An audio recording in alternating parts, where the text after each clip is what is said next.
Okay, I hung up a Zune, and I have 3 minutes in between my next one, and all I heard was this giggling and someone laying on the floor, and there's a pig in the house. You've not had a chance to meet her yet. It's day 3, and it's time for you to come and make your acquaintance.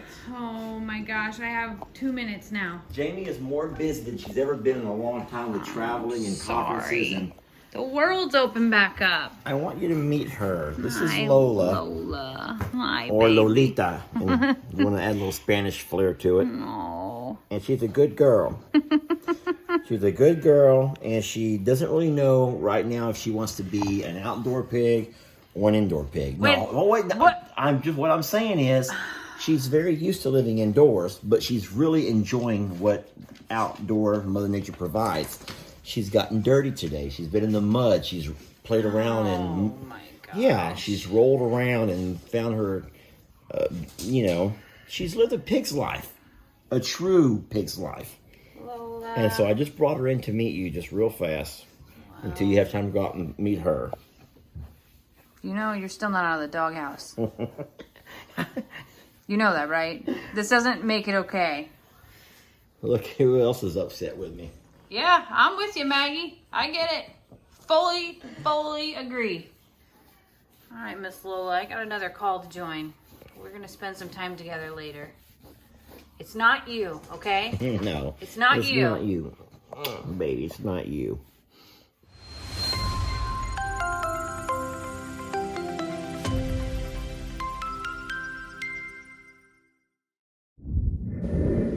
Okay, so I was gone, and some things have happened while I was gone. Hey, that is my pot, like the one that I used to cook dinner right before I left. And that is Pig Newton drinking water out of it. Oh yeah, you might ask, what's that other noise? That happened while I was out too. Don't worry. Don't worry. Don't worry is what Lester said. That's the theme right now. Is don't worry and don't be mad. Oh yeah, there's that too. So it's like a month from my birthday. And I know that Lester likes to, he's a planner in that sense that he likes to be prepared and have my gift ready so that way he's not, caught off guard and says something in case something happens. Lester's a lot of things, but he's not a procrastinator. So I know he's thinking a lot about what is going to go on for my birthday. Each year that we've been together, we've rescued an animal for my birthday. I'm being pushed right now. I'm being asked to move. I'm in the way on my porch. Her porch, apparently. So what I was saying is that each year we've rescued an animal for my birthday. He's sort of sparked it and it's become ours, and that's our thing. That's what we do. Annie was the first year. Annie came to us from a deer ranch. She was the last animal on the deer ranch. They were getting ready to sell, as I understand, and he had to catch her, and by doing so he had to put grain, someone's jealous, on top of what's happening here. He had to put grain out and then eventually build a corral and catch her in it. Okay, yes, Annie needed rescue. So the next year was Bucky's. Bucky's blind in one eye. He was actually at another rescue, and those horses were treating him like crap, to be honest. He was bit, he had fungal infection, he wasn't in good shape, and being there around other horses that were bullying him because of his blind eye was also leading to, I'm not moving myself like that. I'm in her way. She really wants her spot, my spot, her spot. This is funny. So Bucky's came here to recover, and he's done wonderful. He's got a great partner in Voodoo and even Dixie, and he kind of rules the roost here, to be completely honest. Last year, Cornholio. Now, that one kind of felt like a to me from me gift from Lester, like to himself, from himself. But it was around my birthday, so it counted. No, I'm teasing. Cornholio has been an amazing addition here. And now, here we are with Lola. Now, I'm a survivor sanctuary where we take on abused, abandoned, neglected animals to provide them a forever home. But when I walked in and learned about Lola and I looked at her,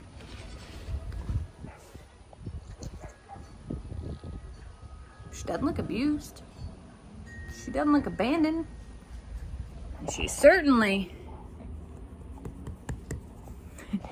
doesn't look so neglected either. So I had a lot of questions.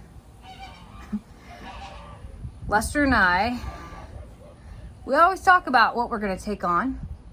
And we've had a lot of discussions lately about we're at a really good balance. We're huge on balance and making sure that our pastures can, be managed or I don't know another word for that, to where the animals also serve us. So we know the number of goats that we need to keep the brush and briars down.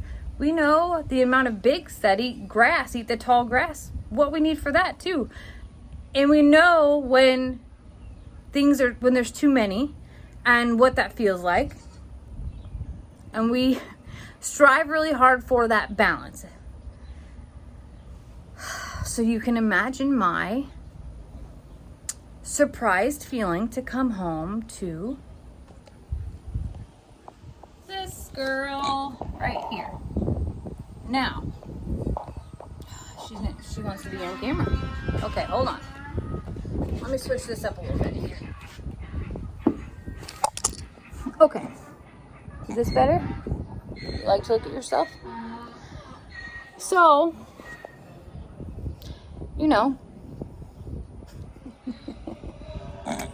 okay, no, I'm not dad. I just had a lot of questions. Like, why Lola? Because, okay, here's my thing. Lola, her story isn't an awful one. Not to someone that would just hear just her story. But Lola's story, sadly one that is extremely common. And I say this out of love and out of sincerity. There is a large misconception around pigs. And we probably get 10 to 20 emails a day, I'm not kidding, asking for us to take on pigs. People all over the country are told when they see these cute little pigs that fit in your hand, which Lola probably did, they're told these are mini pigs and micro pigs. Well, Lola is a mini pig. But nobody takes the time to look up that a mini pig is 200 to 400 pounds. You're mini. You're mini. And I told you were mini. And so what happens is people buy these cute little pigs that fit in the palm of your hand, not knowing that they're probably less than a week old. And they're going to grow. And they're going to grow. But no one's prepared for that growth. And all of a sudden you have a pig in your home that is large, and people probably think that they're buying a pig. They are smart. They're crazy intelligent. They're also very clean. But they're still pigs. They like to root. They like to chew. They're animals. So suddenly they become much bigger than anticipated. And people got pigs because they probably weren't allowed to have dogs or didn't want to have something as big as a dog. And all of a sudden, they're bigger than most dogs. And now they've outgrown a home because they love mud and they love to get dirty and they're pigs. So I asked Lester, why Lola? And I'm not putting down Lola. I'm simply asking, like, what made you say yes? Because there's a whole lot of no's. And it hurts us to have to say no. But there's no way on earth that I could take on 10 pigs a day. And this is a huge, huge problem. Well, it turns out that Lola's owner caught Lester in a moment. And Lola's story is exactly like the rest of those pigs. They bought her. They thought that she was going to be micro, mini, tiny. They thought that she was going to, basically stay to where she didn't get much bigger than a few pounds. They live in the city with a backyard that's you could barely call it a backyard. And they couldn't keep her. So in that message to Lester came a TikTok. Now, in this video was a sweet little pig being rubbed and loved, and don't get me wrong, she's adorable. She's sweet. Her personality is gentle. I mean, other than trying to push me out of my seat right there. But it hurts me. I shouldn't say it hurts me. Lola got lucky. And that's the best way that I can put this. Lola, lucky Lola,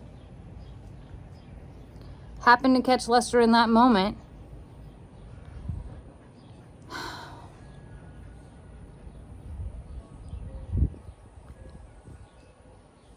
Where he couldn't say no.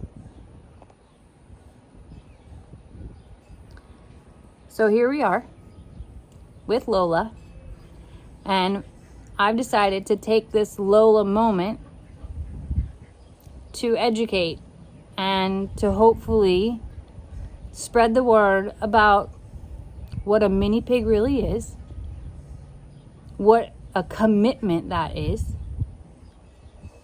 and maybe I can save some people from having to be in a situation where maybe in the other non-Lolas where people couldn't say yes.